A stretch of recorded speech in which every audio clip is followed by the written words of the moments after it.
Hello friends. तो आज इस वीडियो में हम सॉल्व करने वाले हैं क्लास 10th की प्रश्नावली 6.2 का प्रश्न नंबर 2। प्रश्न नंबर 2 है, किसी ट्रायंगल पी क्यू आर की भुजाओं पी क्यू और पी आर पर क्रमशः बिंदु ई और एफ स्थित हैं। निम्नलिखित में से प्रत्येक स्थिति के लिए दर्शाइए कि क्या ई एफ पैरेलल है क्यू आर के। ठीक है, तो सबसे पहले हम एक ट्रायंगल बनाते हैं पी क्यू आर।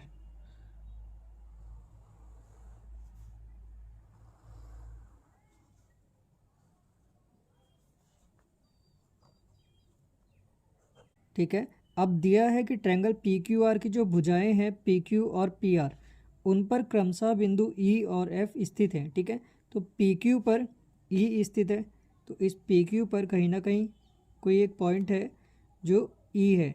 ठीक है, और पी क्यू आर पर एक बिंदु एफ है, सॉरी पी आर पर एक बिंदु एफ है। ये जो पी आर है इस पर एक बिंदु यहाँ पर एफ है।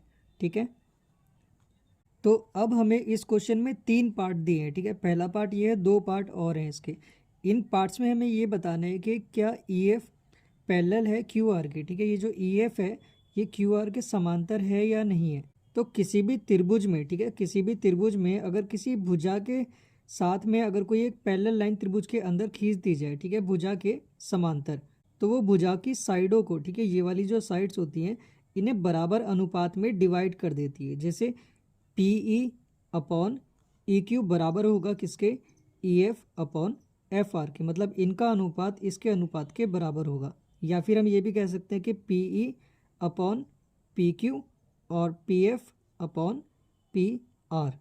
ठीक है, अगर ये दोनों समांतर होंगी तभी ऐसा होगा, अगर ये समांतर नहीं हुई तो इनकी जो साइड्स हैं वो चेंज होंगी। ठीक है, तो यहाँ पर क्या दिए हैं, ये साइड्स दिए हैं, साइड्स की जो लेंथ है वो हमें यहाँ पर सेंटीमीटर में दी हुई है। ठीक है, तो इनका हम रेशियो चेक करेंगे। ये जो वैल्यूज़ हमें दी है, जैसे यहाँ पर पी ई दिया है, इसका मतलब यहाँ से लेकर यहाँ तक की जो लेंथ है वो कितनी दी है, 3.9 सेंटीमीटर दी है। और ई क्यू दिया है हमें 3 सेंटीमीटर, तो ई क्यू है ये दिया है हमें 3 सेंटीमीटर। तो इसके अपॉन में इसे लिखेंगे और इसके अपॉन में इसे लिखेंगे, और ये दोनों अगर आपस में बराबर आएंगे तो इसका मतलब है कि ये जो दो लाइन हैं ये समांतर हैं। अगर बराबर नहीं आए तो समांतर नहीं है। ठीक है, तो सॉल्व करते हैं इसको। पहले दिया हमें P E upon E Q, check करते हैं। P E upon E Q, P E का मान है 3.9 अपॉन ई क्यू का मान है 3, तो 3 से ये कट जाएगा, इसको काट देते हैं। 3 एकम 3 और यहाँ पे 3 एकम 3, 0.3 9, तो यहाँ आ जाएगा 1.3। अब निकालते हैं P F upon F R. P F upon F R बराबर, पी एफ का मान है 3.6 और एफ आर का मान है 2.4। ठीक है, अब यहाँ देखो पॉइंट के बाद में एक नंबर है। ठीक है, और यहाँ पर भी पॉइंट के बाद में एक नंबर है। अगर पॉइंट के बाद में यहाँ पर एक नंबर मतलब बराबर नंबर होते हैं, जैसे यहाँ एक है यहाँ भी एक है, ठीक है, तो पॉइंट से पॉइंट क्या होता है, कट जाता है।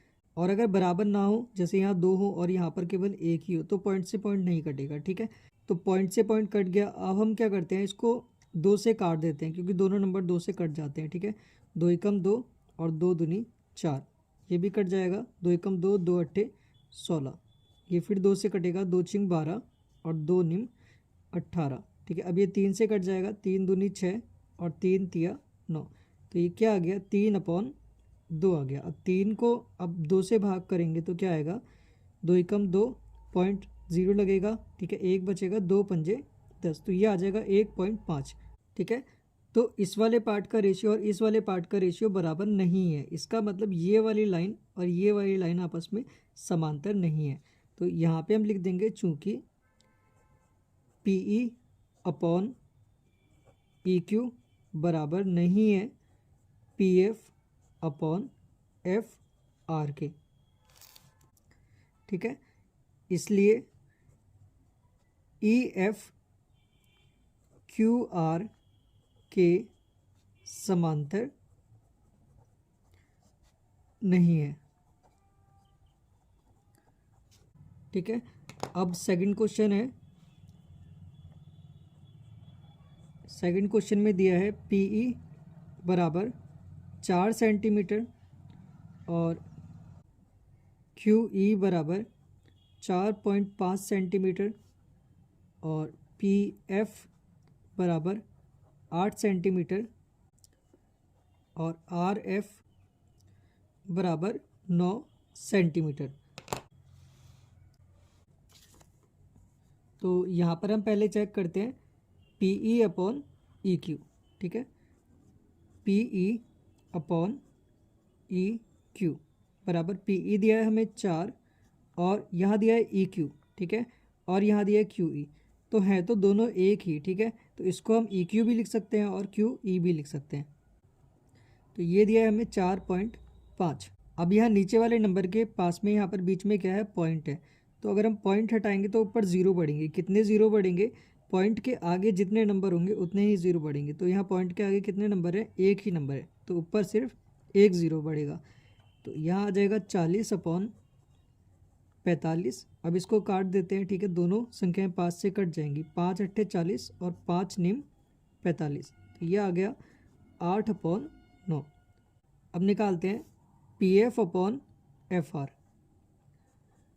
P F upon F R बराबर पी एफ है 8 और एफ आर की जगह इन्होंने यहाँ पर आर एफ लिखा है। ठीक है, ये कितना है, 9।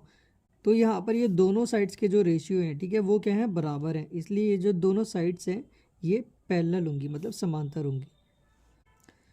तो यहाँ हम लिख देंगे चूँकि P E upon E cube बराबर है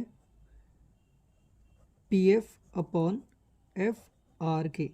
ठीक है, इसलिए ई एफ क्यू आर के समांतर है।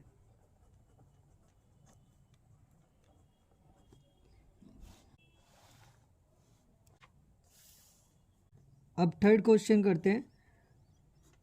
थर्ड क्वेश्चन में दिया है पी क्यू बराबर 1.28 सेंटीमीटर और पी आर बराबर 2.56 सेंटीमीटर।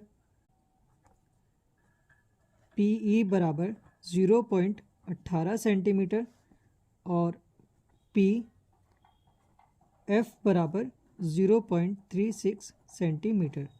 तो इस क्वेश्चन में देखो, इस क्वेश्चन में हमें क्या दिया है, पी क्यू। ठीक है, यहाँ से लेकर यहाँ तक की पूरी लंबाई दी है। लेकिन ऊपर के जितने क्वेश्चन थे उसमें कितना दिया था, यहाँ से यहाँ तक की दी थी और यहाँ से यहाँ तक की दी थी। लेकिन यहाँ पे क्या है, पी क्यू, मतलब ये पूरी की पूरी यहाँ से यहाँ तक की दी है और यहाँ से यहाँ तक की लंबाई दी है।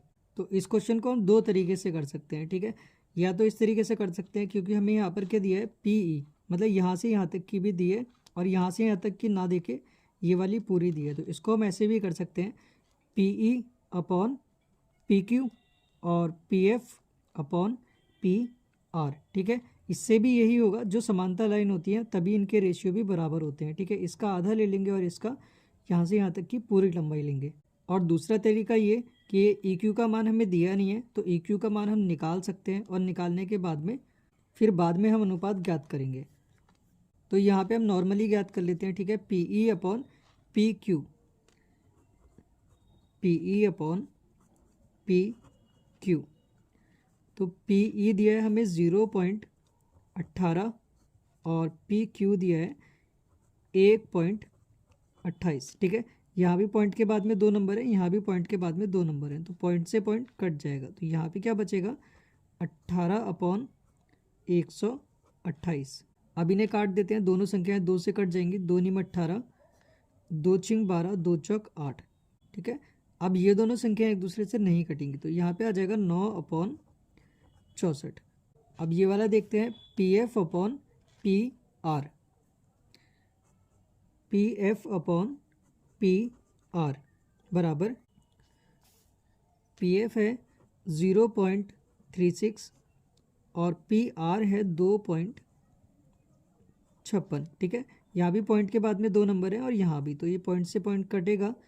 यहाँ क्या बचेगा, 36/256। अब इसको भी 2 से काट लेते हैं। 2 एकम 2 और 2 अट्ठे 16, ये भी कट जाएगा। 2 एकम 2, 2 दूनी 4 और 2 अट्ठे 16, 2 निम 18, 2 छिंग 12 और 2 चौक 8। तो यहाँ पे भी कितना आ जाएगा, 9/64 आ जाएगा। तो यहाँ पर भी इन दोनों लाइन के जो अनुपात हैं वो क्या है, बराबर हैं। इसका मतलब ये दोनों लाइन आपस में समांतर है। तो यहाँ पे हम लिख देंगे चूँकि P E upon P Q बराबर है P F upon P are के, ठीक है। इसलिए ई एफ पैरेलल है क्यू आर के, ठीक है। और दूसरा वाला तरीका अगर आपको करना हो तो वो कैसे करेंगे, यहाँ पर हमें पी ई दिया है और पी क्यू दिया है, ठीक है। हमें ई क्यू निकालना है, तो ई क्यू कैसे निकलेगा, ई क्यू बराबर इस पूरी लाइन में से, ठीक है, इस पूरी लाइन में से अगर हम इस वाले पार्ट को माइनस कर दें, मतलब हटा दें, तो क्या बचेगा, ई क्यू बचेगा। तो हम क्या करते हैं, ये ई क्यू किसके बराबर होगा, पी क्यू, ये पूरी लाइन में से इतनी लाइन घटा देते हैं, माइनस पी ई, ठीक है। ऐसे ही ये वाला भी होगा P R minus P F, ठीक है। तो ये हो जाएगा एफ आर बराबर P R minus P F, ठीक है। इनकी वैल्यूज़ यहाँ से निकल जाएंगी, इनके मान तो हमें दिए ही हैं तो इनके मान हम रख देंगे, और इसकी वैल्यू निकल जाएगी, और उसके बाद यहाँ की वैल्यू में पहले से दी हुई है, ठीक है। तो ये अनुपात और ये अनुपात यहाँ से ज्ञात करके इसको भी हम ऐसे कर सकते हैं जैसे हमने ऊपर वाले क्वेश्चन किए थे।